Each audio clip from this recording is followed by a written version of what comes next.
Hello everyone, मैं कोकिला प्रधान आपका आपके channel your best option group channel में स्वागत करती हूँ। तो पिछले क्लास में हमने यह देखा कि भारत में यूरोपीय शक्तियों के आगमन के मुख्य कारण और उद्देश्य क्या थे। आज हम देखेंगे कि भारत में सबसे पहली यूरोपीय शक्ति पुर्तगाल के आगमन के बारे में। तो स्टार्ट करते हैं। भारत में पुर्तगाल का आगमन 1498 से 1961। ये सबसे पहले यूरोपीय शक्ति थे जो भारत आए और सबसे आखिर में ये भारत से गए हैं। तो शुरुआत करते हैं। सबसे पहले हम भारत में आने वाले पुर्तगाली, मुख्य रूप से 8 पुर्तगाली थे जिनके बारे में हम पढ़ने वाले हैं, जिनमें से सबसे पहले बार्थोलोमा दियास, जो भारत के लिए अग्रसर थे लेकिन वो भारत आ नहीं पाए थे, फिर भी इन्हें पढ़ना पड़ेगा। दूसरा वास्को डी गामा, जो सबसे पहले यूरोपीय थे जो भारत आए थे। तीसरा पेड्रो अल्वारिस कैब्राल, इसको पेड्रो अल्बरेज कैब्राल भी कहते हैं। चौथा फ्रांसिस्को डी अल्मीदा। पांचवा अल्फांसो डी अल्बुकर्क। छठवां Nino de Cunha, Garcia de Noronha और मार्टिन अल्फांसो डी सूजा। तो शुरुआत करते हैं पुर्तगालियों के उद्देश्य से। तो भारत में पुर्तगालियों के आगमन के क्या क्या उद्देश्य थे।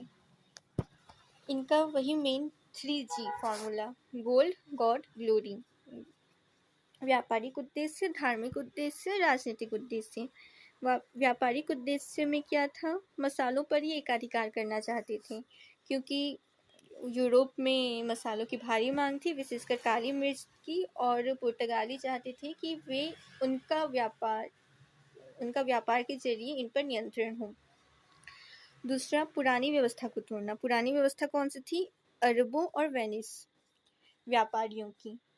उस समय व्यापार पर अरब और वेनिस व्यापारियों का कब्जा था और पुर्तगाली इसी पुरानी व्यवस्था को तोड़ना चाहते थे और उन पर एकाधिकार करना चाहते थे।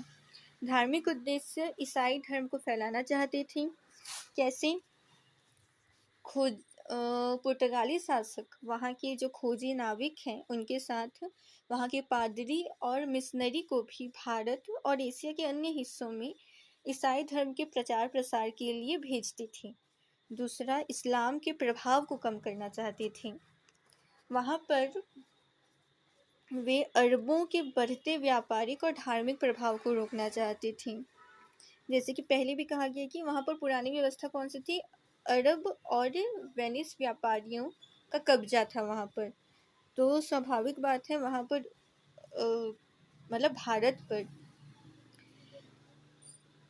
अरबों और वेनिस के धर्म का भी प्रभाव था और वो इसी धार्मिक प्रभाव को रोकना चाहते थे। इसके लिए उन्होंने पुर्तगालियों ने स्थानीय लोगों का धर्म भी परिवर्तन करवाया था। तीसरा और आखिरी का उद्देश्य था पुर्तगाली साम्राज्य की स्थापना और समुद्री एकाधिकार। उनका राजनीतिक उद्देश्य कि वे केवल व्यापार करना ही नहीं चाहते थे बल्कि वे अपना साम्राज्य भी विस्तार करना चाहते थे, वो भी भारत के तटीय इलाकों जैसे कि गोवा, दमन और दीव पर। फिर है समुद्री एकाधिकार। उन्होंने हिंद महासागर में अपनी नौसेना की एक मजबूत नौसेना खड़ी की। उन्होंने कार्टाज पद्धति, समुद्री व्यापार पास या फिर ब्लू वाटर पॉलिसी भी इसको कहते हैं, ये लागू करवाया जिससे पूरा समुद्री मार्ग उनके राजनीतिक और सैन्य नियंत्रण में हो गया। तो ये थे भारत में पुर्तगालियों के आगमन के उद्देश्य। अब हम पढ़ेंगे सबसे पहले जो भारत आना चाहते थे लेकिन आ नहीं पाए, बार्थोलोमा दियास। ये थे केप ऑफ गुड होप के खोजकर्ता और भारत के समुद्री मार्ग का मार्गदर्शक या फिर पथ प्रदर्शक। ये 1487 में पुर्तगाल की राजधानी लिस्बन से 3 जहाज़ों के साथ भारत के लिए निकले थे, लेकिन अफ्रीका के दक्षिणी छोर तक ये जा पाए, उसके बाद नहीं जा पाए। फरवरी 1488 में अफ्रीका महाद्वीप के सबसे दक्षिणी छोर, जिसको हम केप ऑफ गुड होप के नाम से जानते हैं, वहां तक पहुंचे। और अनजाने में ही सही ये अफ्रीका महाद्वीप के दक्षिणी छोर का चक्कर लगाने वाले पहले यूरोपीय बने थे। इनका मुख्य कार्य क्या था? अटलांटिक और हिंद महासागर को जोड़ना। इन्होंने यह सिद्ध किया कि जो अटलांटिक महासागर है वह हिंद महासागर से जुड़ा हुआ है। हिंद महासागर और अटलांटिक महासागर आपस में जुड़े हुए हैं और अफ्रीका के नीचे से भारत जाने का रास्ता मौजूद है।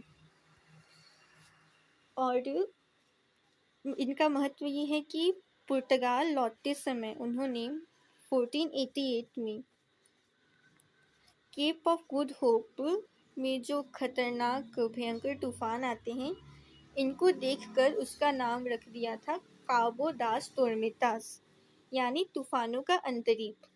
लेकिन बाद में पुर्तगाल के राजा जॉन द्वितीय ने इसका नाम बदल दिया क्योंकि और केप ऑफ गुड होप रखा, क्योंकि उन्हें उनके अनुसार भारत पहुंचने की एक नई उम्मीद जाग चुकी थी। और सबसे मेन ये वास्को डी गामा के मार्गदर्शक थे।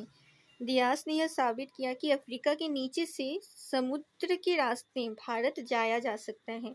उन्होंने ही वास्को डी गामा की यात्रा के लिए विशेष रूप से मजबूत जहाज जैसे साओ गैब्रियल डिजाइन करने में मदद की थी।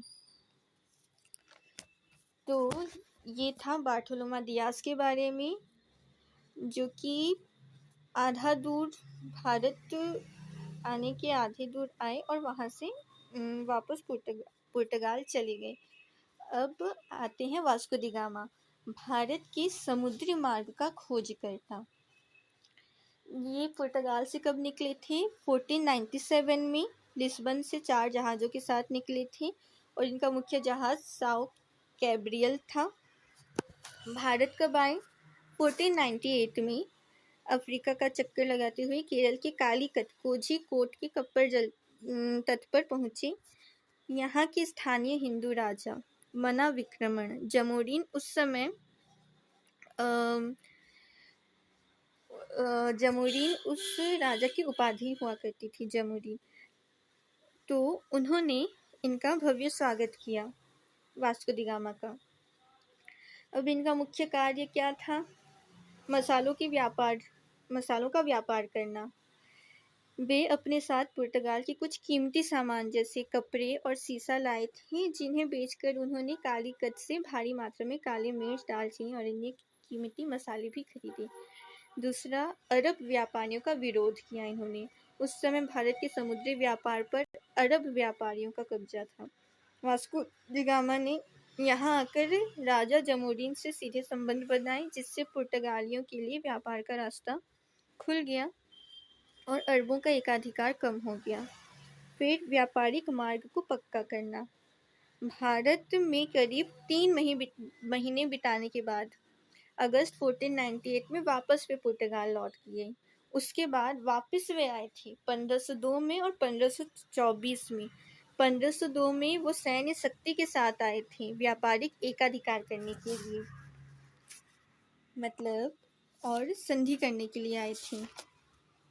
उनका मेन था कि कैसे सैन्य शक्ति और व्यापारिक अधिकार कैसे कोचीन में सबसे पहले तो संधि कैसे की, व्यापारिक संधि हुई थी कोचीन के राजा के साथ, और इसके तहत पुर्तगालियों को वहां सुरक्षित व्यापार और मसालों के लिए एकाधिकार मिल गया था। और सैन्य शक्ति के साथ उन्होंने कालीकट के जमोरीन को मजबूर किया था संधि करने के लिए। ये 1502 में हुआ था और 1524 में वापस वे आए थे, क्योंकि पुर्तगाली साम्राज्य में अच्छे से ठीक ठाक नहीं चल रहा था।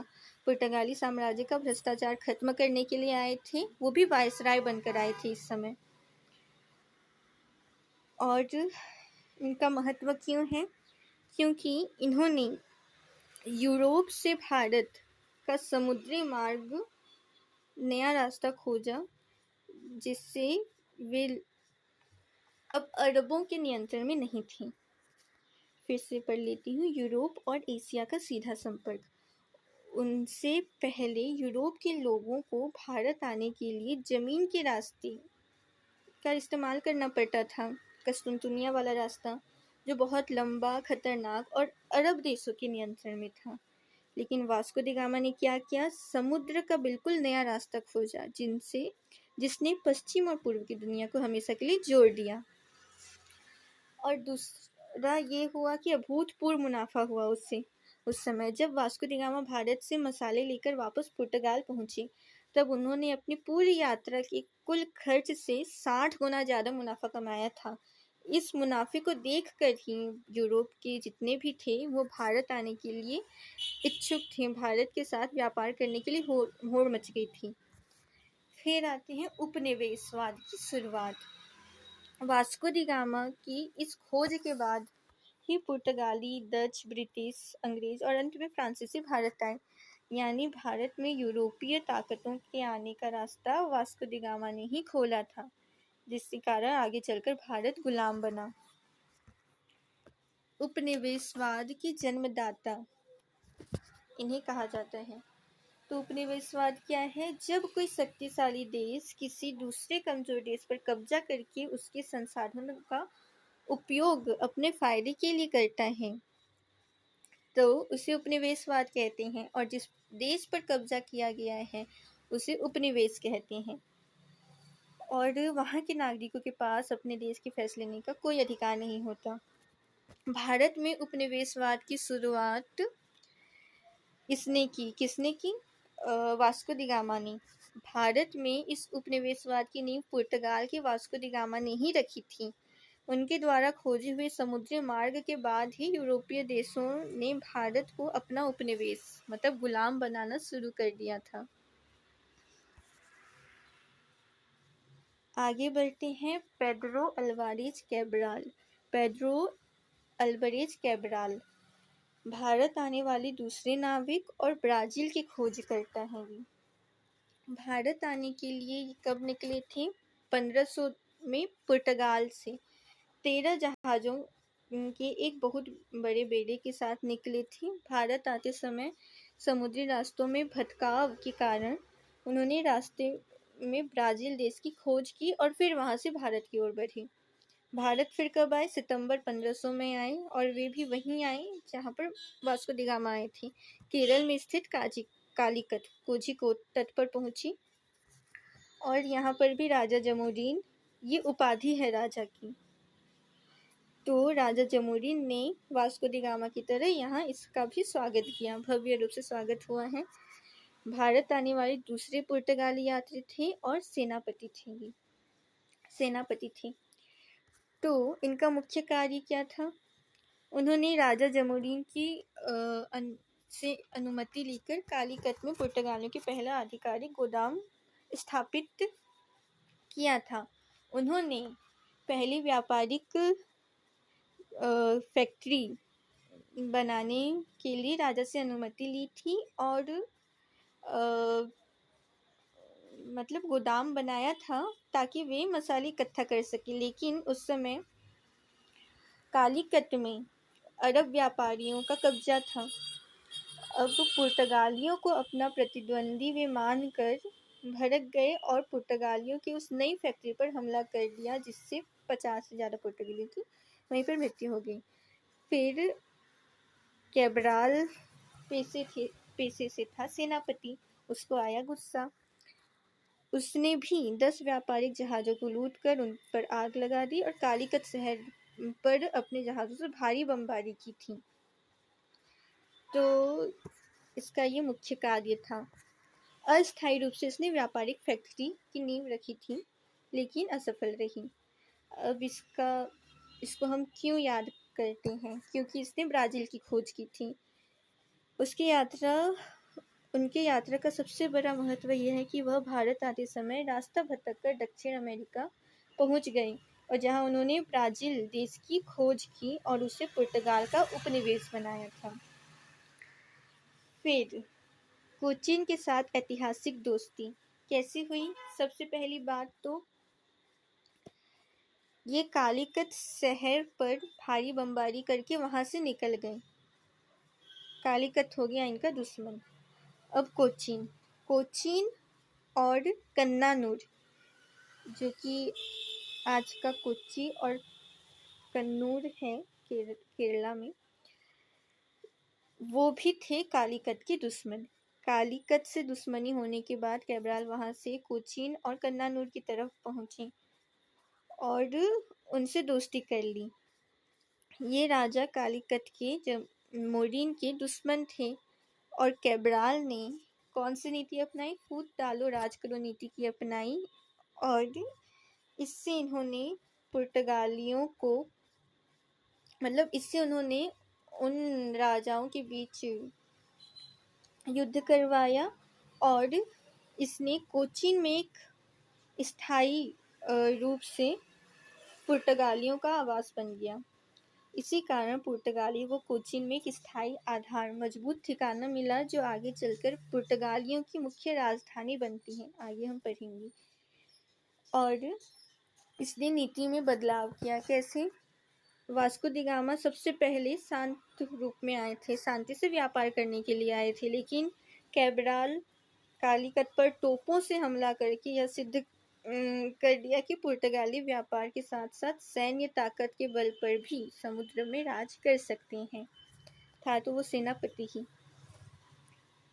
तो आज हमने क्या देखा?